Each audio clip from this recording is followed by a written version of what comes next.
Sir मेरा question ये है, सर मंत्री जी से मेरा क्वेश्चन है, अभी बातचीत भी हो गई, तो आसाम में हमारे टी गार्डन्स के लोगों के साथ बड़ा जुल्म हो रहा है सर। गवर्नमेंट ने वेजेस जो है 620 रुपया करके किया है, टी गार्डन के मालिक लोग 220 रुपया आज के जमाने में दे रहे हैं, जो एक आदमी का खर्चा किसी तरीके से पूरा नहीं हो सकता। उनके लिए हॉस्पिटल का इंतजाम नहीं है, ड्रिंकिंग वाटर का इंतजाम नहीं है, सैनिटेशन का इंतजाम नहीं है, घर रहने के लिए नहीं, झोपड़पट्टी के वो किस तरीके से रह रहे हैं सर, वो एक इंसान की सूरत में नहीं है। तो इसीलिए क्या सरकार, क्योंकि लोग जवाब दे देते हैं कि स्टेट गवर्नमेंट करेगी और सेंट्रल गवर्नमेंट ने इसको कह दिया तो स्टेट गवर्नमेंट करेगी, स्टेट गवर्नमेंट कुछ कर नहीं रही है। इसलिए मेरा कहना है, क्या इस मामले में सेंट्रल गवर्नमेंट कोई हस्तक्षेप करेगी और उनका हक दिलाएगी? माननीय मंत्री जी।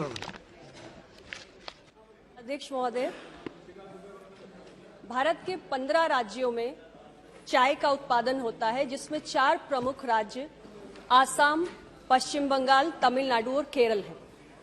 जहां तक आसाम की बात है, हमारा लार्जेस्ट टी ग्रोइंग स्टेट है और कहा जाए तो टी का बर्थ प्लेस है। जो विषय माननीय सदस्य ने उठाया है, उसके संबंध में मैं आपके माध्यम से सदन को अवगत कराना चाहती हूं कि हमारे प्लांटेशन लेबर एक्ट के प्रोविजंस के तहत वर्कर्स के लिए, टी गार्डन वर्कर्स के लिए जिन सुविधाओं का आपने उल्लेख किया, चाहे वो मेडिकल की सुविधाएं हो, हाउसिंग हो, ड्रिंकिंग वाटर हो, ये सारी सुविधाएं प्लांटेशन लेबर एक्ट के तहत स्टेट गवर्नमेंट्स के द्वारा सुनिश्चित की जाती हैं। हमारा टी बोर्ड निरंतर ये प्रयास करता है कि चाय का productivity, production, quality, market promotion और एक्सपोर्ट प्रमोशन किस तरीके से, और इसके लिए हम अपनी विविध योजनाओं के माध्यम से निरंतर राज्य सरकारों में चाय बागानों को प्रोत्साहन देते रहते हैं।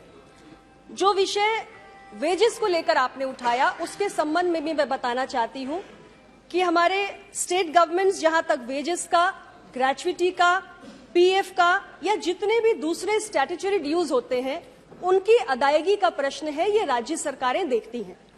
और इसके साथ साथ जो तमाम मैंने सुविधाएं बताई, उसे भी देखना राज्य सरकारों का काम होता है। यदि आपके राज्य में किसी प्रकार की कोई समस्या आ रही है, तो हमारी संवैधानिक व्यवस्थाओं के अनुरूप जिम्मेदारी राज्य सरकार की बनती है। लेकिन निश्चित रूप से आपने प्रश्न उठाया है, तो राज्य सरकार से इस विषय में हम बातचीत करके ये कोशिश जरूर करेंगे कि इसका हल निकले। ऑनरेबल मेंबर, अच्छे दिन आ गए, मोदी जी के आने के बाद अच्छे दिन आने वाले थे, इन विचारों का भी कोई अच्छा दिन आ जाएगा सर। इसका जो है, खासकर पीयूष गोयल जी इसका ख्याल रखें, मोदी जी से इस मामले में बात करें कि वो ध्यान दें। बहुत बुरा हाल है सर, बहुत बुरा हाल है। पूरी दुनिया में आसाम की चाय मशहूर है उसके नाम से। इसलिए ये मेरी दरखास्त है, या आपसे डायरेक्ट दरखास्त है कि मोदी जी से बात करके उनके गरीबों के भी अच्छे दिन आ जाए। मेरा दूसरा प्रश्न सर, सप्लीमेंट्री में आपने ये प्रश्न पूछा तो क्या पूछा है जी? ये प्रश्न पूछा तो क्या पूछा आपने? नहीं, प्रश्न ये डिबेट थोड़ी। दूसरा ये है कि इनको टी स्टेट के मालिक लोग 12% कंट्रीब्यूट करते हैं इनके चाय मालिक लोगों को, और मगर रिपोर्ट के मुताबिक आसाम में कई सौ टी स्टेट के मालिक वर्कर्स का पीएफ अमाउंट और ग्रेच्युटी अमाउंट सालों से अदा नहीं किया गया, जिसकी वजह से 650 करोड़ रुपया अभी उन गरीबों का बाकी है। क्या इस मामले में सरकार कम से कम हस्तक्षेप करके स्टेट गवर्नमेंट को मजबूर करे या दिल्ली गवर्नमेंट को दे? कम से कम ये तो उनका हक बनता है। इसके लिए मेरी खुसूसी आपसे स्पेशली रिक्वेस्ट है, अर्नेस्ट रिक्वेस्ट है कि आप इस मामले में भी दखल दें। माननीय अध्यक्ष जी, माननीय सदस्य आसाम राज्य से आते हैं। यहाँ की चाय का इतिहास 200 साल पुराना है और यहाँ की चाय विश्व प्रसिद्ध है और उसे दुनिया के बाजारों में पहुंचाने के लिए हमने सभी प्रयास किए हैं। मैं कुछ बातें आज जरूर आसाम के संबंध में बताना चाहती हूं, जो प्रयास टी बोर्ड ने किए हैं। हमारी T development and promotion scheme, जो हम 2017-18 से संचालित कर रहे हैं और आज उसे 2025-26 तक एक्सटेंड कर दिया गया है, उसके तहत 6 कंपोनेंट्स हैं, जिसमें हमारे नॉर्थ ईस्ट के लिए एक सेक्टर स्पेसिफिक प्लान है। और आसाम भी अन्य राज्यों की भांति, 15 राज्यों की भांति इस योजना से लाभान्वित हो रहा है। दिसंबर 2022 तक हमने 206.55 करोड़ रुपए का फाइनेंशियल असिस्टेंस आसाम के 92,393 बेनिफिशरीज को पहुंचाया है। इसके अतिरिक्त आसाम टी का एक यूनिक लोगो मार्क है।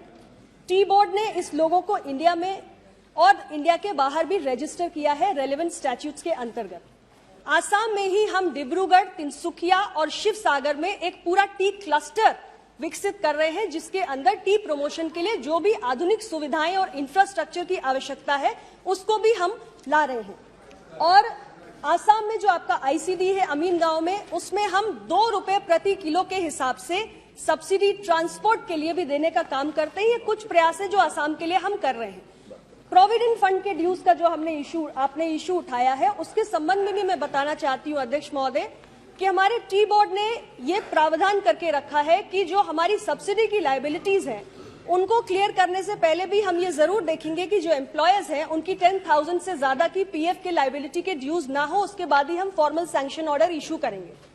और पीएफ का जहां तक विषय है, अन्य राज्यों में ministry of labour and employment government of India में employees provident fund and miscellaneous provision act 1952 के तहत ये गवर्न होता है। लेकिन आसाम का अपना एक पीएफ का कानून है जिसके तहत पीएफ की अदायगी की जाती है और ये विषय बहुत महत्वपूर्ण है।